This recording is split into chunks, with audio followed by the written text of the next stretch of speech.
Apple, Spotify, Anchor, all of that. The Brain Yeah. Surfing Podcast. Yes, and it's an excellent Check them podcast. out, y'all. Yeah, so we just want to thank you Thank so much. you. No, I appreciate y'all. I was nervous and anxious and everything. I appreciate y'all. You did Yeah, great. yeah, you Thank you. did Thank you. awesome. I would love to come back. Oh Y'all ever yeah, wanted to guest, man? Let me know. we sure Please. will. Yes. We sure will. We Yeah, I definitely will. appreciate it. Be our resident expert on all things men. Yeah, yeah. Let me be that. Let me be that. Yes, and please give Miss Cuff our regards. Please. Yes. Hey, Yes, High they say five to hey. her. High They five. say high five to you. But yeah, yes. So, and again, thank you for coming on. We really, really Thank you, appreciate Cuff. it. I appreciate it. Y'all have a good night.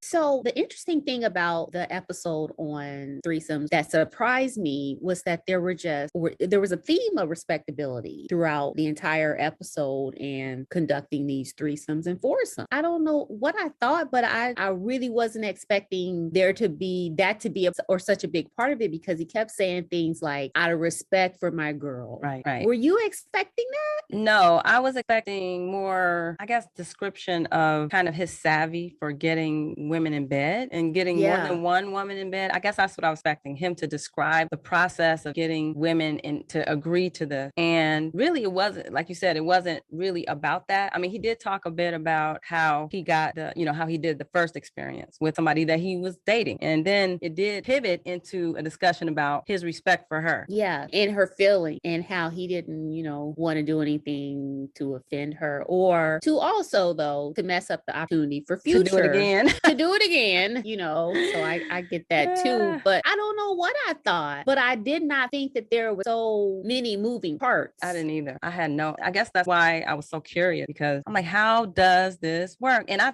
think your question about, do you ever like somebody more than the other, was spot on. And he addressed that really well. Yeah, I feel he really did. And he was honest about that it probably will be the new chick. Yeah, he was honest about that. So if you were in one of those situations, how would you feel if somebody else was getting more attention than you were in that dynamic? I mean, that's what I signed on for. If I'm in that dynamic, I got to understand that that's kind of what I signed on for. It kind of reminds me of Sister Wives in a sense, but in a very truncated version of that, in an episodic version of Sister Wives, where you have those dynamics where, you have two married people, and then the husband says, hey, I think we can use a third person. And then she says, okay. But she knows that he's looking for somebody younger, quicker, smarter, whatever the case, newer, right? It can conjure up feelings of jealousy. And I think that's completely natural. It is. I don't know how natural it is to have an intimate moment or things that are usually reserved for, intimate couples one-on-one, to include other people in that, especially when you are in a relationship with one of them. Yeah, when you're in a relationship. And the other thing is, I thought that usually women participate in threesomes for the benefit of their man. But in the scenario with Cuff, it seems like the women participated for the benefit of themselves.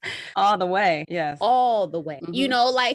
He was not the focus, which is completely different from what I had in my head, because I always think it's just this performative thing that women do for men. But like the women he dealt with, they was in the game for themselves. I'm wondering if it could have been a little bit of both, though, because I'm sure he benefited by whatever they get out of seeing women, woman on woman, girl on girl action. Yeah. I'm sure he benefited from that. I mean, I didn't get the feeling that he was against gazing on that. So it was win-win, I guess. You have a girl who's down with it and she's enjoying herself, the other girls, and he's down with watching. And I think that's a mutually beneficial situation. Yeah, it's fascinating. I found it fascinating. I appreciated his candor. Yes. And him being open and honest with us. Very much appreciated. He certainly contributed to my understanding of threesomes, because I had my own little craft view that I've shared lots of fucking times on here. But he definitely educated me on a different perspective of that, which I greatly appreciate. Absolutely. It was fascinating, interesting, and I really enjoyed hearing about how much he cared about and respected the women in his life. Beautiful. And I'll add that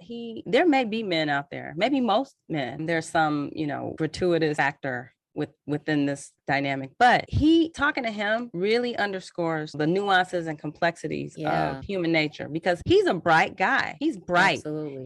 He does not seem like the type who is just like out here like, you know what? I mean, he's like can articulate himself very well, but he happens to be open sexually, and I think, well, to a point. And I think that speaks to how nuanced and complex the human nature is. I don't know. And I think one reason why the experience for him didn't affect his relationships in a bad way is because he seems like a very emotionally intelligent person. Yes, he does. So he could read the room, shall we say. Yes, you know what I'm saying? Like, if he couldn't read the room, then he would have got in there going mad crazy on a girl and blown it. You know what I'm saying? And blown it. But because he's an emotionally intelligent person. He really is. Really. Then all of those nuances being tied into the feelings and emotions of all the people involved, he knew how to play it for the best long-term effect. You know what I'm saying? And I don't know how common that is. That's pretty savvy. He's a younger guy. He's a younger guy, yeah. And he was really young when he had these experiences. So that's like that's a level of sophistication that I wouldn't have expected. Yes, like you said, he has to be rare. Yeah. But I feel very grateful to have talked to him. It's not at all what I expected, like you said, and